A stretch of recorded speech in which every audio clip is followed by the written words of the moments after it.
I'll tell you a quick story. This was told to me by a woman named Joan McCord, who was one of the world's first female criminologists, by the way, a PhD from Temple University, a genius level person. Very tremendous integrity, tough person. She did a study in a place called Somerville in the United States, in Massachusetts, in the 1930s. Famous study. And so here was the deal.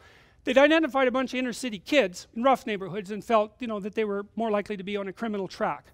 Criminal, antisocial, undereducated, alcohol, you know, the whole dismal, wretched underclass phenomena thing was going on. And so they thought, well, let's do an intervention. Let's set up programs to help these kids and see if we can change their developmental pathways. So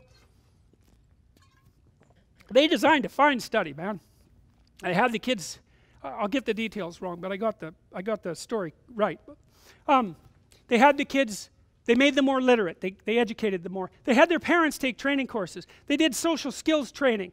Like, they did all sorts of things to try to make the kids' lives turn out better. And to top it all off, because the kids were stuck in the inner city, they took them all out to summer camp for a couple of weeks a year.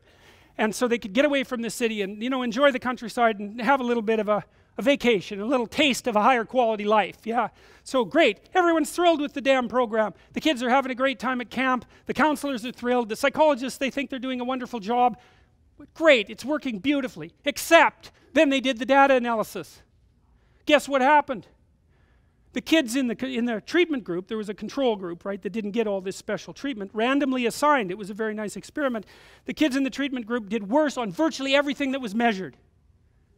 Worse. Why?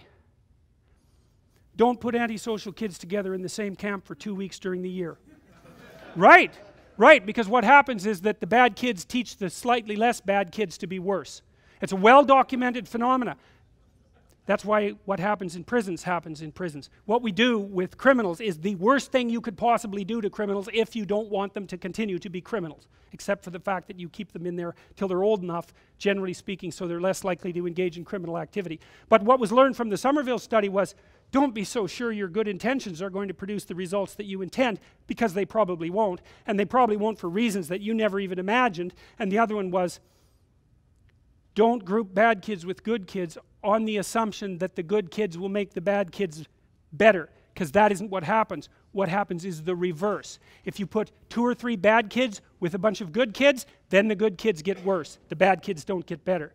Very well documented social science finding. Well, the reason I'm telling you the Somerville story is because, God, who could argue with that study, right? It's like, these kids were poor, they were struggling. It's like you want to lift them up, you want to make their life better. You do this wonderful, expensive, well-motivated experiment, and then you run the damn data analysis and you find out that there was one thing wrong with your social intervention philosophy that you didn't understand, and you actually made it worse. Well, and so Joan McCord, she spent much of the rest of her life going around telling social scientists, when you run a social experiment, politicians, the same thing. When you run a social experiment, especially on a large number of people, especially without their consent, then gather the data and do the follow-up study.